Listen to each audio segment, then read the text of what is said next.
Welcome back दोस्तों। झारखंडी रणभूमि आपका स्वागत करती है। उम्मीद करता हूँ आप लोग सभी ठीक होंगे।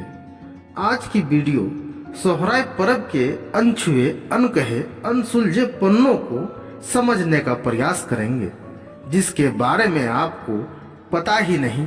वैदिक सभ्यता का विस्तार बहुत तेजी से हुआ।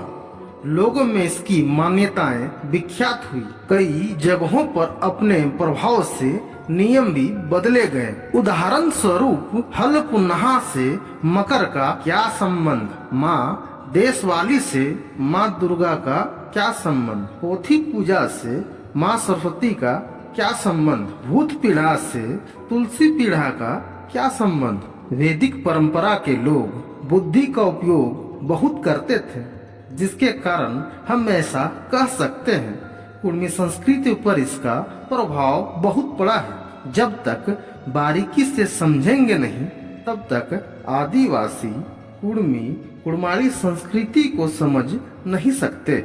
ऐसी कौन सी विडंबना आ गई कि एक जैसे दो पर्व का निर्माण हो गया, जबकि सनातन धर्म या कहे तो हिंदू धर्म में एक ही त्योहार की मान्यता है, जबकि कुड़माली संस्कृति में एक जैसे दो त्योहार हो जाते हैं। इसका तात्पर्य यह है कि दोनों त्योहारों में से एक ही त्योहार का अस्तित्व आपके संस्कृति पे मौजूद है। एक बात स्पष्ट कर देता हूँ, ये कोई धर्म को ठेस पहुँचाने का उद्देश्य से नहीं बताया गया, बल्कि अपनी संस्कृति के अथक बचाव के उद्देश्य से बनाया गया है। आपको विचार करने की आवश्यकता है, गोवर्धन पूजा और सोहराय में अंतर क्या है। आप एक समझने की गलती नहीं करें।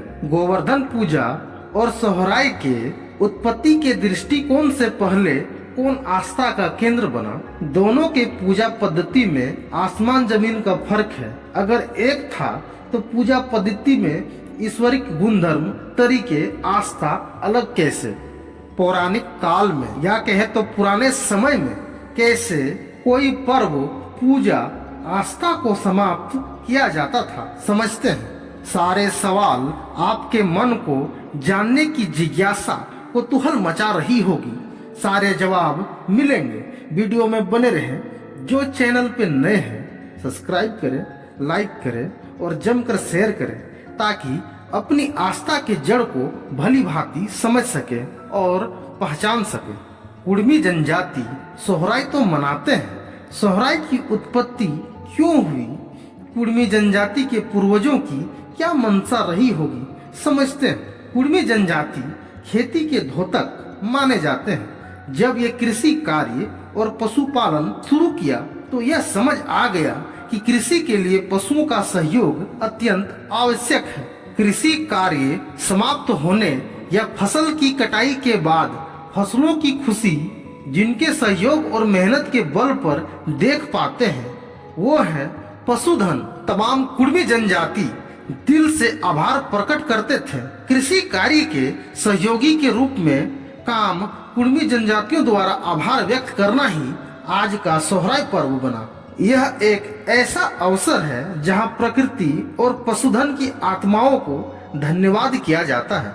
सोहराय पर्व कुड़मी समुदाय की सांस्कृतिक, सामाजिक और धार्मिक धरोहर को संजोए रखने वाला महत्वपूर्ण पर्व है, जो कृषि और पशुधन की महत्वता के प्रति कुड़मियों का समर्पण भाव को दर्शाता है। प्रकृति के साथ अपने गहरे संबंध को सोहराय के माध्यम से व्यक्त या प्रकट करता है। कुड़मी जनजाति इस बात का बखूबी ध्यान रखते हैं कि उनकी कृषि पद्धतियाँ और पारंपरिक रीति रिवाज पर्यावरण को नुकसान न पहुंचाए। साथ ही साथ युवा पीढ़ी को उनके आस्था जड़ों के साथ जोड़ता है। उन्हें अपने पारंपरिक मूल्यों को और संस्कृति धरोहर के बारे में जानकारियां मिलती है। कुड़मी जनजाति प्राचीन समुदाय में से एक है, जिनका कार्य ही कृषि और पशुपालन पर था। उनकी धार्मिक आस्था, मान्यता पशुधन की पूजा और प्रकृति के प्रति आस्था का गहरा महत्व रहा है। सोहराय पर्व की उत्पत्ति कृषि, पशुपालन और आदिवासी जीवन शैली से गहराई से जुड़ी हुई है। यह पर्व मानव और पशु के सह अस्तित्व, प्रकृति की पूजा और फसल की सफलता का उत्सव है, जिसकी जड़ें आदि मानव की धार्मिक और सामाजिक मान्यता में गहरी है। और यह पर्व सदियों से कुर्मी समुदाय का हिस्सा रहा है। आपने कभी विचार किया, आदिवासियों के त्योहार में खर्च कम होता है? ये हम और आपने तय नहीं किया, हमारे पूर्वज समझते थे खर्च से खुशहाली नहीं खरीदी जा सकती। अध्यात्म से जुड़े होते थे, उनका वर्तमान समय में लोप होता जा रहा है। कुर्मी आदिवासी पर्व में आकर्षकता कम है, लेकिन पवित्रता भरी है। यह बात आप नवयुवक युवतियों को समझा पाना उतना ही मुश्किल है। वे आकर्षकता के माहौल मोह माया में फंसकर संस्कृति से दूर हो रहे हैं। गोवर्धन पूजा और सोहराय दोनों अलग अलग हैं। दोनों पर्व को एक दूसरे से कोई संबंध नहीं। दोनों को मनाने का तरीका भी अलग है। आप कह सकते हैं ये आदिवासी संस्कृति और वैदिक संस्कृति के साक्षात दर्शन है। कुर्मी आदिवासी है, फिर उनका पर्व सोहराय ही होगा, ना कि गोवर्धन पूजा। भारत में धार्मिक स्वतंत्रता है, आप किसी को भी मान सकते हैं, लेकिन पहले जान तो ले। जानने के बाद आप स्वतंत्र हैं। आदि मानव काल से ही कृषि और पशुपालन का सिलसिला जारी हुआ।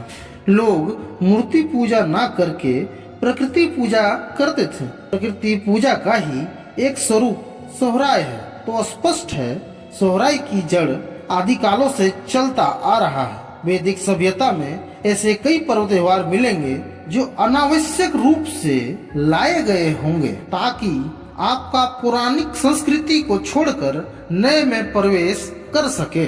गोवर्धन पूजा की पद्धति, गाय के गोबर से गोवर्धन नाथ जी का अल्पना बनाकर पूजा करते हैं, जबकि सोहराय पर्व अपने आप में पौराणिक विरासत को विस्तार से प्रदर्शित करता है। गाय बैल की पूजा, दीवारों की सजावट, नृत्य, संगीत, रिवाज और परंपरा से ओतप्रोत है।